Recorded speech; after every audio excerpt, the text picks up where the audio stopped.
And then we'll roll, guys. You can also, I don't have to engage my foot this time. I can start here from the beginning, okay? If I'm able to bring this even better. I can also start from the shin to shin position already and work my position, okay?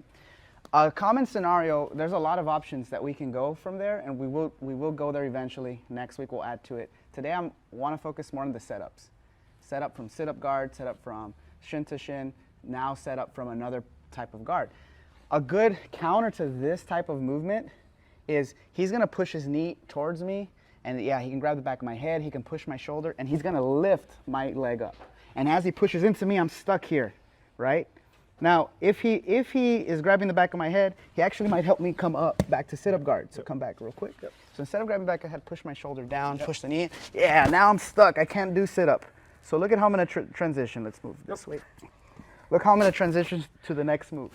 As he's pushing me down here, I'm going to grab, reach underneath, and lean all the way to my left shoulder and cut my shin. This is a de la Hiva for the no-gi. Now I'm going to go to the same position using the same setup, but we're going to do it differently. Now I'm going to kick his leg back, and now I'm going to come up and swing this way. Do you see? I can let go a little bit. I can push, right? I can either bring my leg to the inside, or I could keep my foot on his hip and feed it now to my shoulder. And I go now straight to the X guard. Now I'm already to straight X. As he comes into me, exactly, I could drop, sweep him this way, right? Come back up, please. Look at how I bring the setup, guys. I come up, he pushes me down, okay? I reach underneath and I grab my shin. It's very hard to pass this guard, okay? Because of the grip, it's very hard. And also we're moving at a different pace, especially no-gi, a little bit faster. So I'm gonna keep his base away.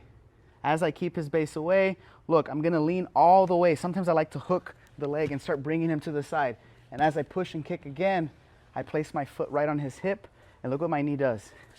Circles to the outside. If that's too complicated for you, you can also just switch back to a traditional X guard setup. Okay, and again, we're gonna look at different options, but I can take him out this way, I can sweep him here, come up, start working the same position, work the back take. So again, he pushes into me, right? He's got a strong base. Look, come in, and I have my grip. I'm pretty good here now. Could push the leg, come back, set up. Look, I can start working it even from here without lifting or elevating the leg. I can lift it this way. Okay, I could trip this way.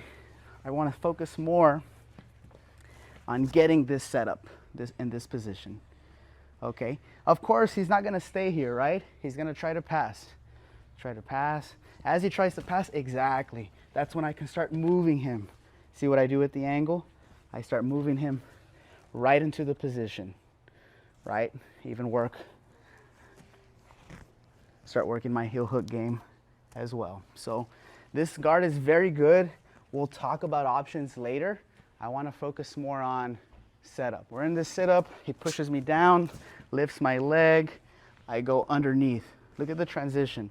Some people try to do it and they stay very static. No, I got to move and get to my shoulder. And look, that foot could even come off. And now I can come here, start angling. Look how I lift and elevate him. This helps you if you're smaller like me, because the smaller legs can kind of intertwine underneath the hips. And now I'm in a good position. He cannot long step because of my hook behind his leg. If he tries to long step, go ahead, try to long step. This leg follows. So make sure that you don't do this. Make sure that you hook behind his leg, and then we'll talk about more options. I like to place his hand right over the kneecap patella area. Why?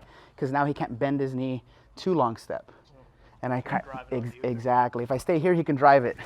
Perfect. But if I come all the way and prevent it from happening, try again, he can't.